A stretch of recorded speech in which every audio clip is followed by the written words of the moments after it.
It is a disturbing trend with long-lasting ramifications. New data just released before this school year shows that nationwide students have been absent at record rates since schools reopened during the pandemic. More than a quarter of students missed at least 10% of school in the 2021-22 school year, which by definition marks them as chronically absent. Joining me now is our race and culture contributor, Shay Johnson. There's a lot of data to consider here. We're throwing numbers at people, but absentee rates are obviously very concerning just for any student. But then if we start to dive into that data, start looking at equity and access, that's really important as well. So can you first help us understand disparities among students? We talk about attendance. Absolutely, thank you for having me. It's a pleasure. You know, when we talk about this disparities among students and families of colors, it is at a vast rate. And so we're really looking at the unequal access that we know students of color actually deal with. When we're talking about quality of education, transportation, the system, the inequalities in the system and how it works out for our students of color, they're missing school at a rate that their involvement is gonna say maybe they won't graduate if they keep going down this track. And also, if they don't have involvement in other activities, it's showing that they probably won't be back in school at the rate that they should be. Right, because school is more than just being in a classroom learning information. It's the culture of being in a school and with teachers and your fellow students, right? I mean, missing school means you're missing all of that. You're missing all that, and we know how the pandemic really shifted the culture of school, right? We know that the disparities that happened during the pandemic were real, and so now we're seeing a lot of this after effect show up in our children's education system, and they're not showing up in class, but it's a lot of lack of support.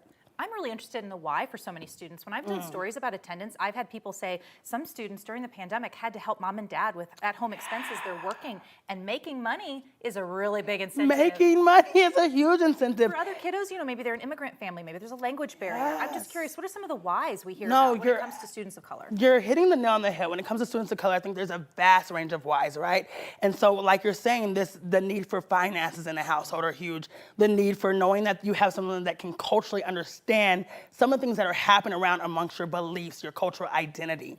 Also on top of that, one thing that we've seen as a driving force is not having any involvement in after school programs.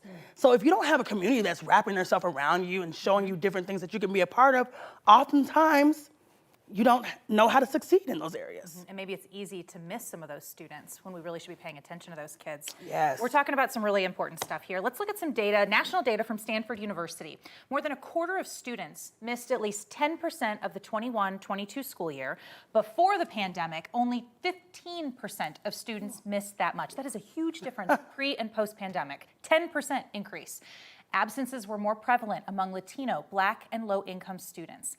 Students who are chronically absent, meaning missing 18 or more days in a year in most places, they're at higher risk of not learning to read or eventually dropping out. The disparity in attendance also holds true locally. Those were national numbers. Now let's talk about Colorado. Colorado's Department of Education reports that in the school year 22-23, so just last school year, white students have a 24% absentee rate compared to 37% for Black students and 41% for Hispanic students.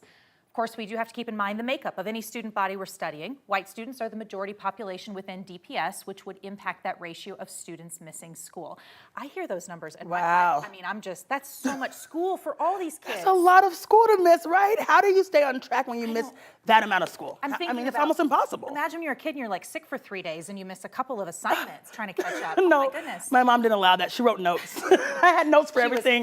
You're going, take the notes. So when we talk about, though, disparity and really challenging difficulties for some families, let's talk about some programs. I mean, there are people out there that are really working hard to help these kids get to school, get what they need. What's out there? What are people doing? Absolutely. What I love is the wraparound services, right? Because we always say it takes a community. And when we think about race and culture, we have to find programs that are actually enhancing not only for students, but the things that parents need. And so with those, we have a couple organizations that I would love to highlight that are doing the work right here in our very own community. We have VPAC. VPAC is for the arts. They're really getting students involved in the artistic part of life and showing them the way through the arts. We also have Rise 5280 for college prep, and KAE, which is known for Kids Above Everything for community engagement. Now, these programs not only offer students to take ownership, but it really helps them with attendance because they're wrapping their services around and saying, we're watching you, we're holding you accountable, we're talking to your parents, we're seeing where the lack is and how we can implement something that will help you succeed during this school year. Kind of brings to mind that idea of it takes a village. Oh, it doesn't it take a village? It absolutely does. You mentioned kids really having some ownership too over Yes. this. I mean, I don't know what every individual family's perhaps barriers are, but Right. letting the kids understand how important it is for them to be in school probably matters so much too. Yes. I think that the unique conversation that we have to have with children is letting them have the acceptance of this is their life, but telling them how important this is, right? This is a vital time in their life that we need them to show up, and we want to show up for them as well. So these programs, they really understand that attendance is a key factor in student success.